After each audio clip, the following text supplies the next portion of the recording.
तो चलिए आज बात करते हैं भारत के पहले महान साम्राज्य मगध की। ये एक ऐसा पावर हाउस था जो आज के बिहार से उभरा और राजधानी आज का पटना।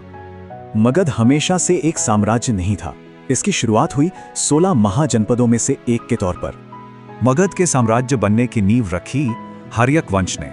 असल में यही थे इसके आर्किटेक्ट्स। शुरुआती राजाओं के तरीके अलग थे। बिंबिसार ने शादी और दोस्ती से, तो बेटे अजातशत्रु ने जंग से साम्राज्य बढ़ाया। इन्हीं शुरुआती जीतों ने एक बहुत बड़े और शक्तिशाली साम्राज्य के लिए रास्ता तैयार कर दिया। और फिर एंट्री हुई मौर्य साम्राज्य की, जिसने पहली बार लगभग पूरे भारत को एक कर दिया। अब ये दिलचस्प है कि कैसे 3 महान सम्राटों ने मिलकर ये शानदार विरासत बनाई।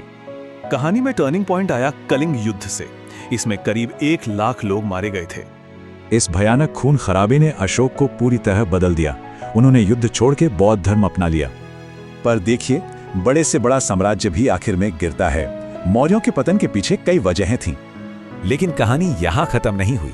सदियों बाद मगध फिर से उठा भारत को एक नए दौर में ले जाने के लिए। ये दौर था गुप्त साम्राज्य का।